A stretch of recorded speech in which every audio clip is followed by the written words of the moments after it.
Hello, I'm Susanna Roscoe, Executive Director for Telamon Corporation, or for those of you in Indiana, Transition Resources Corporation. As we begin a new year, I thought it would be a good idea to provide an update on the direction of the corporation for 2017. To do that, I want to highlight some of the changes that happened in 2016, which are driving where we're going for the new year. The Governing Board started 2016 with a strategic planning session where new 3-year strategic goals for the corporation were developed. Some of those goals include increasing and diversifying funding, increasing employee engagement and retention, establishing marketing and branding strategies, embedding financial coaching and counseling into all lines of business, increasing board engagement, aligning technology with corporate and program needs, and offering a corporate conference in 2018. So those are some of the overarching goals you'll see us working on in the coming years. As part of that planning, it was also decided we needed to update our mission statement. The former statement was long, hard to memorize, and not taken to heart. In 2015, we had already released our core values and belief statement. In updating the mission statement, we worked through a process and decided to play off of our belief statement. The new mission statement is, our mission is to provide educational services that lead to better jobs, better lives, and better communities. I've had questions from staff about what educational services means. It's easy to think about education when you see children in a classroom or you pay tuition for an NFJP customer to learn a trade. Some other examples I use when talking about educational services are when you help a customer learn to access resources in their community, that's an educational service. When you help a customer figure out how to manage their finances and become more self-sufficient, that's an educational service. When you help a parent understand how to build a better relationship with their child or help transition their child to public school, that's an educational service. When you help a customer understand what they need to do to prevent foreclosure, that's an educational service. When you help a customer figure out how to overcome barriers to employment, that's an educational service. And when you teach a parent why it's so important that they stay current with their child's well baby or well child exams, that also is an educational service. So those are some of the examples of the type of services we routinely provide. While we know that you're providing a lot of different educational services to customers, do all of those services lead to better jobs? Maybe not directly, but if we help someone obtain a degree or professional certification, we believe that they can be placed in a better job than if they had not received the training. We know that children with exposure to high-quality educational experiences at an early age are more likely to stay in school and graduate. If they do that, we believe that they're more likely to have a better job than if they drop out. If we help our NFJP and youth customers gain skills so they not only get a job placement, but they get a job placement with a career pathway, we believe that that will lead to better jobs far into their future. And when our housing counselors and financial coaches talk to customers about ways to increase income, that often leads to discussions about jobs. And where we support the continued use of a home language while customers learn English, we know that people with an education who are bilingual are more in demand by employers, so we're setting those folks up for future employment success. Then how does all the education and better jobs lead to better lives? We know that low-income parents have less time to invest in their children because they're more likely to work non-standard hours and have inflexible work schedules. By supporting families to achieve better education and better jobs, we believe that families will be able to invest more time and resources in their children.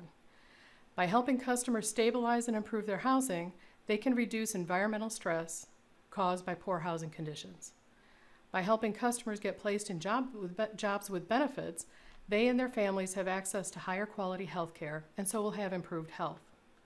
By helping customers build assets, whether that's a bank account, a retirement account, or owning a home, they can worry less about the day-to-day financial stressors and begin to work on long-term family goals and dreams.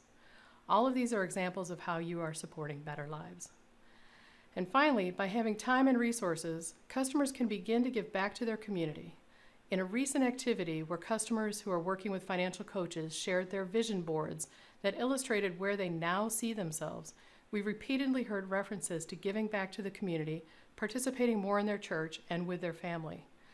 We also know that through better jobs, more tax revenue will flow into the community, and that community can in turn begin to have the resources to provide more education, civic, and recreational services. And with that, the cycle of empowering individuals and improving communities will continue. Once we had the new mission statement, We wanted to take a good hard look at the services we provide to make sure what services we're offering to customers results in outcomes that align with our mission. It's an opportunity to eliminate services that don't align and to map out the services we're committed to providing. We've been working with the University of North Carolina to walk each line of business through a change theory process. We started with a 2-day mapping exercise with managers, champions from the field, and board members. We're then rolling out the change theory sessions to include frontline staff in all of our states and programs to further define the activities we do that lead to the desired customer outcomes. This will help us define the services we focus on offering and the expectations of staff in the field, which is called performance management. While we're close to wrapping up the workforce and career development line of business sessions, the early childhood, housing, and corporate change theory activities will continue through 2017. The next big task that includes several elements is something we're calling the People Project. When we start to talk about employee engagement and retention, we realized that we needed to address a wide range of HR systems.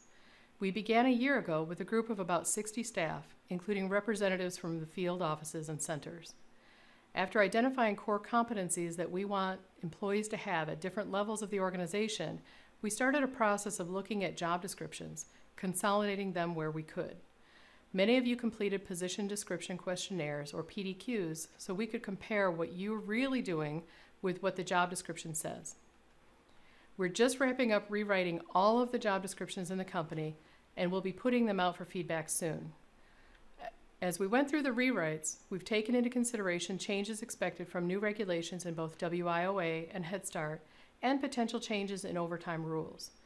Our next phase will be to score the job descriptions for internal equity and conduct a complete wage study. The final phase will be an overhaul of our performance evaluation system, hopefully before the end of 2017.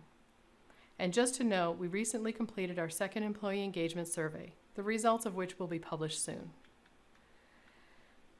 So for the past year, our marketing specialist has been working with a committee of representatives from the field offices to redesign our logo, along with branding and beginning some of the marketing materials for each of our lines of business. These have started to trickle out already, but you'll begin to see more of that at the beginning of 2017 when new branding standards are going to be released. Another change you'll be seeing is in the area of technology. We're working to move everyone to Office 365 and SharePoint. We're improving the security of protected information, and we're trying to simplify processes. And for NFJP staff, you're already learning the new ETO database. These activities are all an effort to align our technology with corporate and program needs. So everything so far that has been related to internal changes. However, we're still experiencing major changes in regulations, both for our WIOA and Head Start programs. As we continue into 2017, more guidance and training will be published to help us reshape the way we provide services in these two major lines of business. We've begun to review and update policies and procedures. NFJP is moving to an entirely new database. Head Start coordinators have implemented work groups to prioritize changes that need to be addressed, and this ongoing work will be critical to our success as an organization. I really want to recognize and thank those of you who have participated in planning and testing sessions, and those of you who have really embraced the changes in how we will be doing business going forward. Changes are not always easy, and in some cases we've had to make some difficult choices in how we use our limited funding to implement change. Those of you who can help us be strategic and forward-thinking can help us stay relevant in a world that is about to get ever more competitive. And finally, probably the most contentious and still evolving change is in the world of politics. It's difficult to know what's to come in 2017 under a new administration. What I do know is that each and every one of us needs to sharpen our skills at telling our story. We need to engage our staff and our customers in sharing why what we do makes a difference in their lives. Where we can demonstrate positive outcomes for customers, we can establish a better argument for continued funding. As the priorities for a new administration will undoubtedly lead to consolidations and shifting of resources, we want our congressmen and senators to understand the impact those changes will have on our services and customers. It will be important for all of us to educate our elected officials, whether they're newly elected or incumbents, whether Republican or Democrat. We need to educate, justify, and celebrate what we do by inviting them to visit our programs, engage customers to tell their success stories, and work in collaboration with community partners who share our priorities. Not only will this be important for 2017, but for at least the next 4 years. And finally, I want to wrap this up by talking about change within the context of one of our core values. That core value is I embrace continuous improvement. With all the change that came with 2016 and will continue to come in 2017, it's important that we're all open to change and innovation.